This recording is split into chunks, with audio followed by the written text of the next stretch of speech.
Hello, everyone, and welcome to the mill today. We have a very special episode. Molly and I are joined with, once again, Connie Vogelmann, who's not only the designer of Apiary, but also now Wyrmspan. Hi, yeah, thank you so much for having me back. I really appreciate it. I'm really looking forward to chatting and looking forward to talking about Wyrmspan. Thanks for coming on again and letting us interview you a second time in such a short period. Yeah, Um, of course. I that brings me right into the first question. We heard from Jamie that he asked you to design this game while you were still working on Apiary. What was it like to work on a second game so soon, but also not just a second game, but like a game tied to Wingspan, which has been such a huge hit around the world? Yeah, absolutely. I mean, so as you said, Jamie asked if I'd be willing to work on a sequel with dragons. We came up with a pitched it to Elizabeth. Elizabeth, was on board with it. And it's definitely an experience. I mean, I will say that I tend to be kind of a one project at a time person, but this was very much helped by the fact that Apiary was almost done by the time that I started working on Wyrmspan. They were in very, very different stages. So Apiary was in sort of the final playtesting and development, whereas Wyrmspan was in very kind of early concept stages. And I mentioned this before, but one of the reasons that the releases ended up being fairly close together was that the art for Wyrmspan was done basically simultaneously with the design. So Clementine was working on the dragons at the same time that I was designing the game, whereas for Apiary, most of the art was done after. So that's part of the reason why the releases are as close as they are, that the work on them was a little bit more separate. But I will say it was definitely big shoes to fill. I mean, with Wyrmspan, it's definitely standing on the shoulders of giants, with Elizabeth and Wingspan and everything.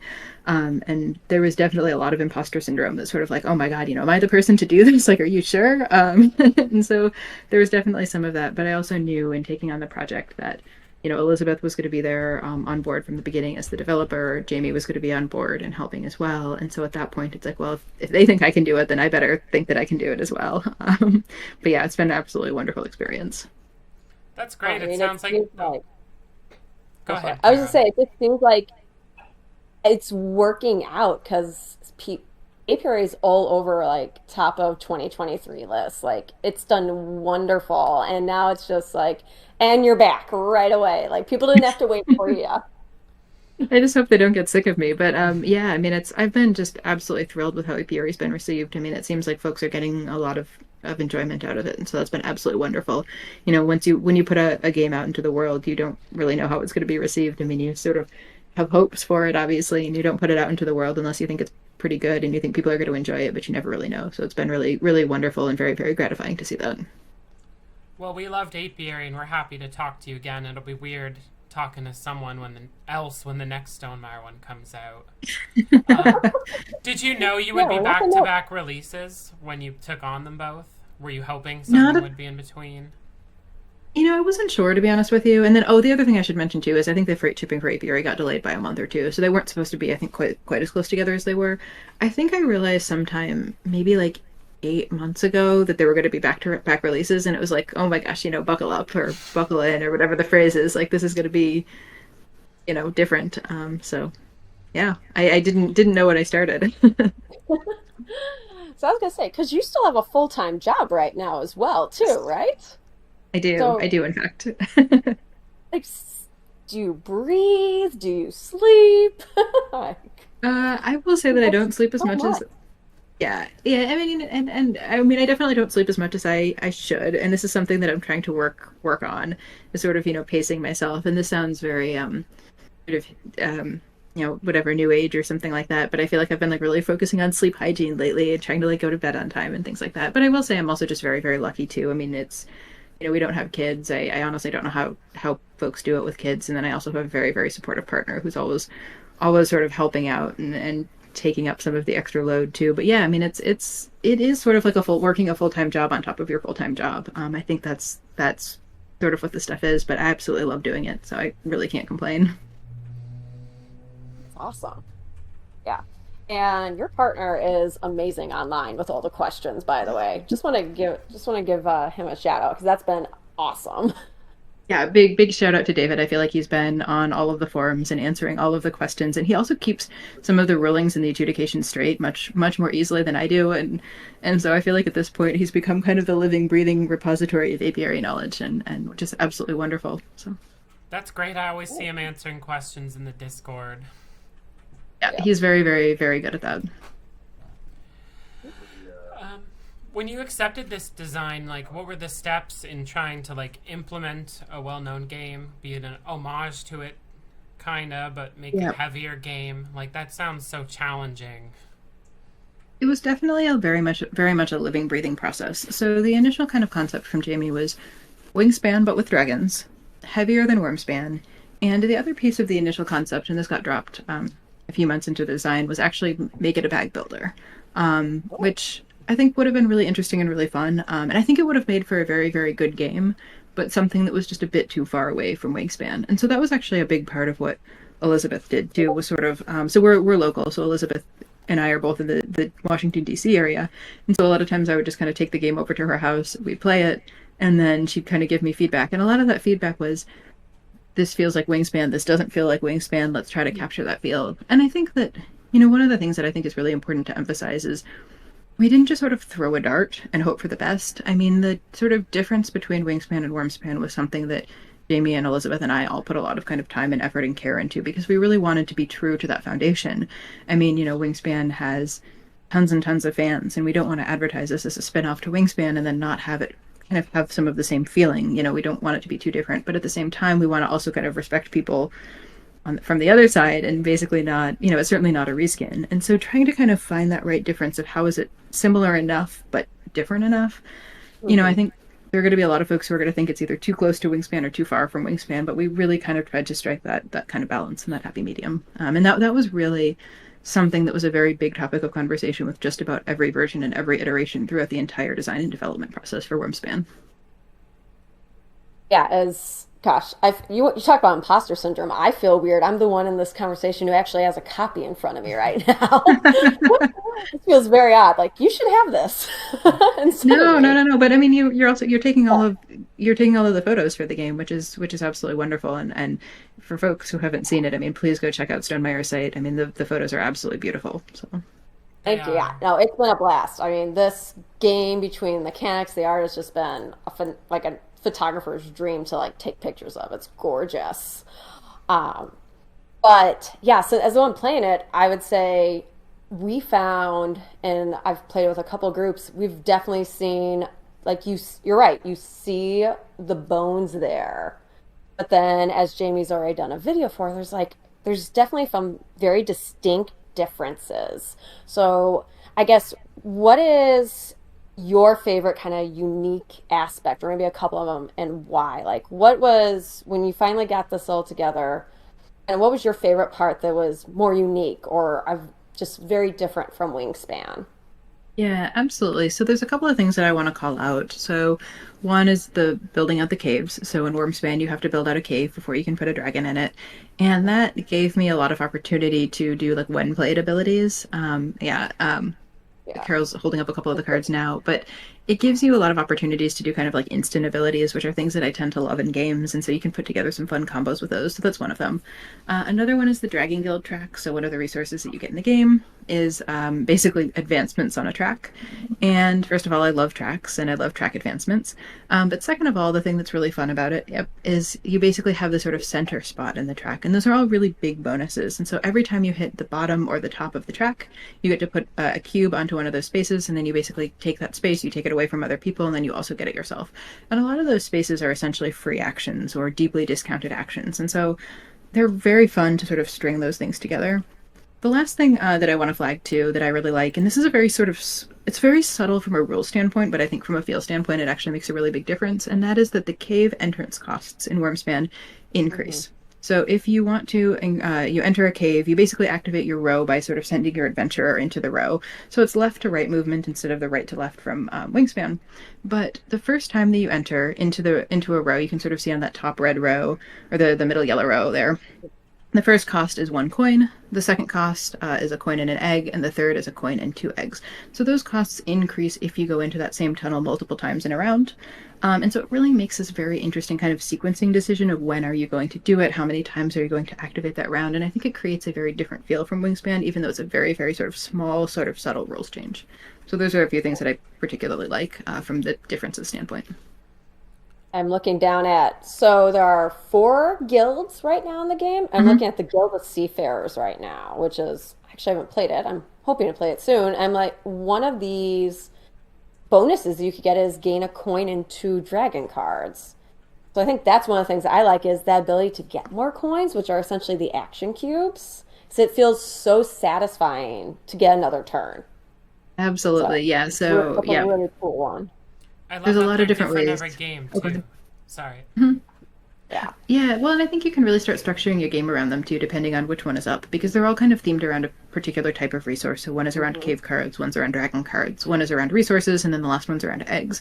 And so you'll kind of realize that in that situation, if you're doing the one with eggs, for instance, all of a sudden eggs are going to be a little bit more plentiful. So that's when you might want to try to build out one of those tunnels and enter it multiple times in a round because you're going to have sort of the costs required to do it. Um, so yeah, that's sort of what and I think getting free actions, I mean, everyone loves free actions. It's one of the most fun things you can do in a game. And so I think kind of building in a lot of different ways in Wyrmspan so that you can get those extra actions does make it feel a little bit different and it allows you to sort of extend your rounds in a way that I think feels very different from Wingspan. Yeah, it's exciting. I love games where you can like analyze the setup, like Terra Mystica, and I feel like you nailed it with those guild cards. Like, there's going to be different metas based on which one is out. So, Hmm. Yeah, I mean that's definitely what we're hoping for. hmm um, so my next question I wanted to ask, I when I had heard about Wingspan hadn't or Wormspan, I hadn't seen any of the art, and I always joked that the dragon on the cover would be the scissor-tailed fly scorcher, which I made up, but I feel like that is the one on the box. What's your favorite dragon in the game? Yeah, yeah, so probably my favorite dragon is this dragon called the primeval worm. And I mean, worms are not maybe the most photogenic dragons in all cases. They tend to be a little bit on the nasty side, I mean, in the lore. But so it's this giant dragon that's sort of rising up from the mist. But it has an ability that I just really love, and that's it basically eats eggs off of neighboring cards and gives you Dragon Guild advancements. And the Dragon Guild, as I said, is one of my favorite parts of the game. There's something that's just so evocative about this dragon. And a lot of the dragons, and we'll talk about this I think a little bit more later. But sort of their abilities and their names are kind of all themed, and it's a little bit subtle, but a lot of the dragons that give you Dragon Guild advancements are named after old things, so ancient or primeval or primordial or things like that. Sounds Oh, I just found one intense. called the patient red worm. Oh, he's a worm. I don't know if there he is. Yeah. And obviously we're kind of playing a little bit loose with some of the, limbs and wings and tails and stuff like that, but we did try to stick to some of the kind of more, to the dragon lore so that a lot of the dragons are recognizable or are sort of the things that you see from the lore. I Very love it. cool. Yeah, these are super fun. Like, I don't even think I could pick a favorite right now, but there are some of those hatchlings that are just so adorable. The hatchlings are adorable, and I think Clementine just did an absolute. So the hatchlings are basically baby dragons. They sort of grow up in your tableau, or you're kind of trying to feed them in your tableau, and they're all basically baby dragons. And I think Clementine just did this wonderful job of they're adorable, but kind of not in your traditional way. I mean, they're not sort of like cute chibi dragons. I mean, they still look like something that could be very much in the real world. Yes, So it's yeah, an I mean, I think they're just That is absolutely adorable adorable. little. super. Yeah. Oh, and this one's like half in the egg. Yeah, the art on this is just. Yeah, I love the art. The watercolor, it's beautiful. Mhm. Yeah, I mean, Clementine is absolutely fantastic. I don't know how she came up with, because I mean, she basically pulled these dragons out of thin air. And I'm in awe of what she was able to do with it. Well, since we're kind of already talking about it, one of our next questions was going to be because, as you mentioned, you and Clementine did quite a bit of research into like various cultures' dragon lore, correct? Yes, yep. So then, how did that research really play into either some of the game mechanics and or we kind of already started talking about the art, but any more of the art? Because Yeah. it's that you can kind of tell like worms versus serpents, like they have different looks.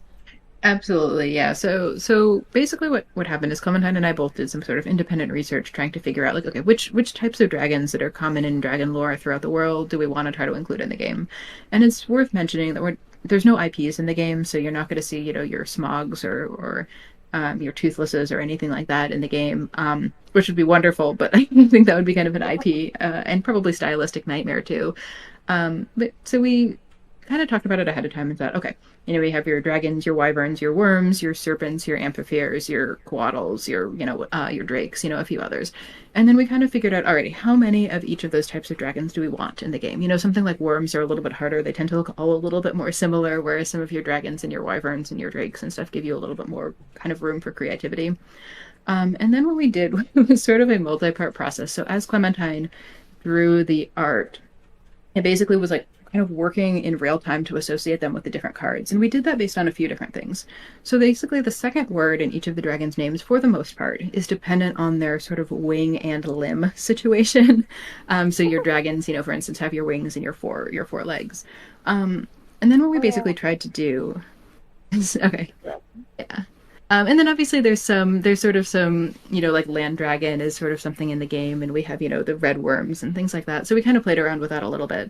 But then there's a couple other pieces of it too. And one is the colors on the cards. So we basically tried to associate the colors with the color of the tunnel that they went into, just because I think that's kind of an easy mental shortcut. So basically your red tunnels gets a lot of your reds and your oranges and your pinks and your browns, your kind of warm colors. Your yellow tunnel has your yellows and your greens, your silvers, your whites, things like that. Yep. Good, perfect red example. And then your purple tunnel has some of your blues, your blues, your purples, your kind of cool colors. And then the other thing you'll note too is that the food actually matches the tunnel as well. So all of the cards that go into the yellow tunnel have at least one gold. All of the dragons that go into the purple tunnel have at least one crystal, and so on. And then the last piece of it is based on their kind of ability. And the abilities are actually themed around what they do in the game. So as I said before, so for instance, a lot of your ancient dragons, your old, your ancient, your primeval, primordial, etc., have to do with basically Dragon Guild advancements. And there's kind of different connections through that. A lot of your cards that give you dragon cards are named after intelligence, so that's wise, and you'll have kind of knowledgeable, perceptive, and words like that. So we tried to kind of really sort of theme the dragons around kind of the entire unit. But I will say that I also played a little bit fast and loose with it kind of intentionally, because I was sort of imagining this world being very similar to our own current world. And if you think about bird taxonomy or animal taxonomy, it's insane. I mean, people were putting it together from all different parts of the world all throughout history. And so I thought that if it was too consistent, if everything was entirely consistent with this framework that we laid out, it would just feel very artificial and very phony. So I kind of played a little bit fast and loose with it, which was very intentional because I wanted it to feel like this fully fleshed out world that actually existed. So that's the long answer. It's a fun answer too, though, because you Yeah, could tell there's just so much thought put into these. So, yeah, I think these people are, will. gosh, I'm just looking at them and I'm seeing all these wise. I'll see a lot of Fey dragons, where Fey ones like supposed to be kind of like mystical, a little bit different. Yep, absolutely. I mean, and in a lot of the lore, they tend to be very small. And I think we Yeah, kind of mucked around with that a little bit. But yeah, a lot of them tend to yeah, be, they look like a little dragons. yeah, I as you like said, them. mystical or sort of fairy-like. I mean, sort of this idea Yeah, that they could be kind of confused with fairies throughout different cultures. So. I very think cool. going deep in the lore is perfect because people will always be comparing it to Wingspan, which bird lore is pretty extensive out there. A lot of people were brought into the board game hobby with Wingspan who like really cared about stats and facts and Yeah. stuff, and so the fact that you are keeping like a whole booklet of them for people to enjoy is really great. Yeah. So there's a big color glossary, yep, of all of the dragons and all of the dragon facts. So we kept the information off the cards, in part because it felt a little bit weird to have kind of made up facts on the cards. It also made them pretty cluttered too, because there's already a lot of information on the cards. And I mean, Clementine's artwork is so beautiful that it seemed weird to shrink the artwork to make up a fake fact to put it on the dragons. But what we did do, and this is part of kind of fleshing out the lore of this world, is basically put it all into a separate booklet, and so people can kind of page through it when it's not their turn or as they're playing dragons. Also gave us a lot more space too, so you'll see that some of the descriptions are actually a little bit on the long side. But that was one of the kind of flexibilities of taking them off the card. And so I think this is kind of a good kind of happy medium. I mean, so you still have all of that information and you have all of that lore, but it's also not cluttering up the cards. Very I think cool. it's great. I- So Yep. now you've had back to back, or you will have, I should say, it's not out yet, Stonemaier releases. Are you feeling burnt out at all? Are we going to see a third game from you anytime soon, or any more Maybe. games at all? Oh gosh, I mean, I hope there'll be more games. Probably not anytime soon. I am working on a couple things now, but I think anything that I'm working on now is fairly far out, unfortunately. But I absolutely love game design. I'm hoping to kind of, keep on keeping on. So I think you guys are unfortunately stuck with me for a little while. So, What are you talking about? We're getting this down now. We're happy to keep bringing you in. all right, hey, I'll take it. All right, sweet. So I kind of had a fun question that's rather silly because I feel like it's kind of been almost like a tradition Stonemaier games. Like when you look at Wingspan, no one call it's worms and wheat and like everyone just makes up names for the food. And I know my group Tapestry, it's always the Baymax. I don't even know Yeah. I don't know what the little gray human looking dude is supposed to be. I don't So actually think I don't actually think I know because we just almost called them Baymaxes too, so I have no that's idea. what I mean. It's like I feel like this happens with so many Stonemaier games. It's like Stars and Baymax and bags, and so I'll try to hold some of these up, and I can share what my group has kind of said, but I'm curious, what do you think people are going to start calling, especially these gold bars? So I don't know because I mean they do look like pretty clear gold bars to me. Although I think and maybe this is me being a little bit vain, but I would absolutely love to see like a little bit of like an apiary crossover. I mean calling the gold honey or something like that. Like that would be sort of living the dream. But what has your group started calling them? We called them butter. Okay, that's fair. We decided to go with a full food theme, and so the Nice. gems we're calling grapes, Hmm. Hmm. which they don't really look like it, but we're like, oh, this could be grapes. And here's butter. I mean, this is like, gamers being silly. So we were calling that butter. I don't remember if we called the meat some sort of fruit too. And then milk was milk because Yeah. we didn't feel like we needed to change that. But yeah, we decided we're like, let's go make them all like a food theme. So yeah, it was butter and grapes and milk and meat. No, So I'm I just like that. I kind of like that. I'm interested to see what other people. I just feel like it happens, and for some reason it happens all the time with Stonemaier games. Well, absolutely. And just a quick note on the milk too, because I know a few folks have said, "What the heck? Dragons don't drink milk." And I'm like, "Well, in this world they do." But I think some of it too was coming from this idea of like, a big part of the reason. I mean, I'm not really an expert on this, but I get the sense that like, when mammals became warm-blooded, or the milk that mammals basically need to get going is often tied to this warm-bloodedness. You need a little bit more energy to get going when you're young. So I was sort of thinking that in the lore, dragons are often considered to be warm-blooded or very hot-blooded. And so maybe the young dragons need a little bit more to get going. And so the milk is kind of related to those hatchlings. It's a resource that's specific to the hatchlings, to the baby dragons. And I thought too that it was just like, okay, what resource can we have that very clearly says this is tied to the babies? And so that's kind of where the milk came from. We actually had dragon nip for a while too. That was like a green Uh-huh. resource. And we actually ended up cutting it because I think we ended up going from 5 to 4 resources for a number of different reasons. And people were like, "This is really dumb," and I'm like, "Yeah, but it's fun. It's like catnip, but for dragons." That would be adorable. I think Yeah, the no, the milk's milk fun. didn't phase us at all. It's a fantasy world, so something can hatch from an egg and then drink milk. I mean, dragons being able to fly at all being that heavy is already fantasy. Right, of course. I mean, of course. Oh yeah, no, and you're right. I think it does give that really good symbolism of these are the babies. I mean, that's what people associate it with, and so yeah, no, I think it works out really well as I look at a little hatchling here who needs his milk. Yep, yep. So yeah, So as it you can see totally from the works. card that Carol's holding up, it Yeah. needs an egg and then 3 milk, I think, to feed it. And then a lot of the dragons also require you to cache milk on them. That's basically how you trigger their ability. So it's a very hatchling specific resource. Yep. All right. So I think we just have one more question. And just, is there any other kind of fun stories? I know well, as of the day we're filming this, recently Jamie's like Tales of Production has come out. Is there any other kind of fun stories or anything else you want people to know about Wyrmspan before it, as of this recording, goes on sale next week?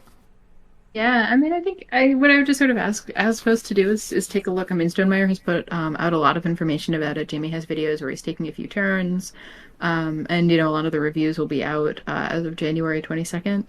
So I will say that it's just been an absolutely fun process from the beginning. I mean, it was an absolute delight to basically riff off of the system that Elizabeth created, that's worked so well. I think that one of the beauties of Wingspan that Wyrmspan also shares is the cave mats, or their player mats in Wingspan, cave mats in Wyrmspan. Because it's this idea that every single card that you play into your tableau makes it better. It almost doesn't even matter what the card does. I mean, it does sometimes, and you want to play good cards, and you want to be thoughtful about that. But just this idea that every single card you play makes your tableau better, and I think it just makes it such a wonderful game space to be in. It just makes every turn feel really satisfying.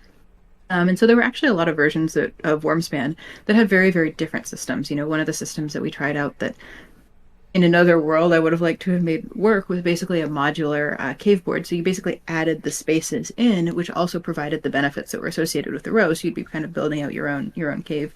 But what we found is it was very variable. And so sometimes it worked really, really well, and sometimes you just couldn't quite get the things that you needed. And so I think kind of going back a little bit more toward Wingspan and toward that Wingspan mat, it just makes every action feel so good and so satisfying. So yeah, I guess that's sort of all I have. That's kind of the main thought on that. But as I said, I think the game was an absolute joy to design, and to, working again with Elizabeth and Jamie. And so I hope that comes through to the game. Nice. Yeah, You have anything else, Molly? I was just gonna say I'm really excited to play the game because anything I see about it, it seems like you struck that perfect balance, and I think a lot of people are gonna be pleasantly surprised with Yeah, I mean, I hope so. But yeah, again, I really, really hope so. And I'll say too, it was very intentional. So I mean, we really tried to do our best to strike that balance. So. All right. Well, thanks so much for coming on again, Connie, for second time in 3 months? Yeah. Well, thank you so much for having me. I really appreciate it. Yeah, we loved it. Thanks again, and we'll see you for your next game. Sounds good. Thank you. All right. Bye, Connie. Bye. Bye.